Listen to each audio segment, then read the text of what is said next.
యెషయా గ్రంథము 60వ అధ్యాయము 12వ వచనం. నిన్ను సేవింపనొల్లని జనమైనను రాజ్యమైనను నిలువదు, అట్టి జనములు నిర్మూలము చేయబడును. దేవుని సేవింపని దేశమైనను కుటుంబమైనను లేక వ్యక్తి అయినను నాశనమగును. దేవుని చిత్తములో లేని ఒక మనిషి తనను తాను వ్యర్థపరుచుకొనుచున్నాడు. కళాశాలలో నైతిక విద్య మీద మేము కొన్ని పుస్తకాలు చదివాం. చివరి పరీక్షలో దాని మీద మాకు కొన్ని ప్రశ్నలు ఉండేవి.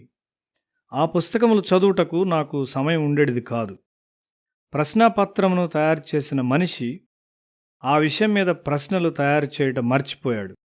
కొంతమంది విద్యార్థులు కూర్చొని ఆ పుస్తకములను రాత్రంతా చదివారు. నీవు దేవుని సేవించకపోతే నీవు నీ జీవితాన్ని వ్యర్థపరుచుకుంటున్నావు. నీవు నాశనంలోనికి వస్తావు. కొంతకాలం తరువాత మాత్రమే నీవు దీన్ని గ్రహిస్తావు. సత్యమును నేర్చుకొనుటకు దేవుని వాక్యమును చదవని యవనస్తులు వారి జీవితాన్ని వ్యర్థపరుచుకుంటున్నారు. వైద్య విద్యార్థులు ఆరోగ్యము మరియు రోగ నివారణకు సంబంధించిన సూత్రములను జాగ్రత్తగా నేర్చుకుంటారు.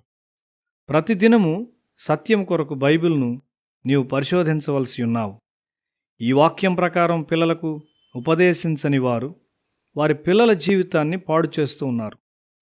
బైబిల్ చదువుట సమయాన్ని వ్యర్థము చేయటాన్ని కొంతమంది తలుస్తారు. సామెతల గ్రంథము 14వ అధ్యాయం 14వ వచనంలో భక్తి విడచిన వాని మార్గములు వానికే వెక్కసమగును. ఇతడు తనను తాను సమర్థించుకుంటూ ఇతరులను విమర్శిస్తాడు. అలాంటి వారు వారి జీవితంలో ఏమీ సాధించరు. అదంతా వ్యర్థమే. అంతా జరిగిన తరువాత వారి వృద్ధాప్యమందు వారు దాన్ని గ్రహిస్తారు. అబ్రహాము తన కుమారునికి ఉపదేశించాడు. అతని విశ్వాసములో పెంచాడు. అతడు బలిపీఠం మీద అర్పించబడినప్పుడు 25 సంవత్సరముల వయసు ఉండవచ్చునని నేను తలుస్తున్నాను. 25 సంవత్సరముల ప్రాయములో అతడు ఒక లోతైన విశ్వాస కార్యములో తన తండ్రితో సహకరించగలిగాడు.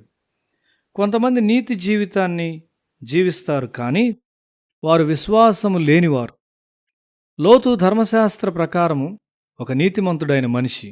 అయితే అతడు అబ్రహాము వలె ఒక విశ్వాసము గల మనిషి కాదు. విశ్వాసము వెలుచూపు ద్వారా ఎంచుకొనదు. విశ్వాసము యొక్క గ్రహింపు వేరు, దాని విలువలు వేరు.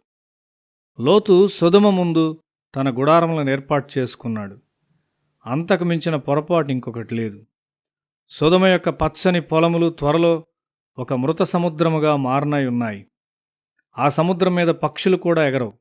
మనము కూడా ఒక మృత సముద్రముగా తయారవ్వగలము. నీవు ఒక విద్యార్థిగా క్రీస్తును సేవిస్తున్నావా? లేక బైబిల్ మోసుకొని పోవుటకు మరియు ఒక చురుకైన క్రైస్తవునిగా తెలియబోటకు సిగ్గుపడేవానిగా ఉంటున్నావా? నీ జీవితం వ్యర్థం చేయబడుతుంది. కేరళలోని తేలచేరి అను స్థలములో కూటాలు నిర్వహించుటకు నేను పిలువబడ్డాను. అక్కడ నా కళాశాల తోటి విద్యార్థిని కలిశాను. ఆ కళాశాలలో దైవభక్తిని చూచి హేళన చేసిన వారున్నారు. చాలా సంవత్సరాల తరువాత నన్ను కలిసిన ఈ స్నేహితుడు నేను కళాశాల చిట్ట చివరి దినాన వసతి గృహంలో ఇచ్చిన ప్రసంగం తన జ్ఞాపకం ఉన్నదని చెప్పాడు. నాకు కూడా అది జ్ఞాపకం ఉన్నది. ఎందుకనగా దేవుడే దాన్ని నాకు ఇచ్చాడు. నేను దాన్ని అపహసించే విద్యార్థుల మధ్య బోధించాను. దేవుడిచ్చే ప్రతి సందేశము ద్వారా నేను నేర్చుకున్నాను. నీవితరులకు దేవుని సత్యమును చెప్పుచున్నట్లయితే నీవు క్రొత్త ప్రత్యక్షతలను పొందుకుంటావు, మరెక్కువగా నేర్చుకుంటావు.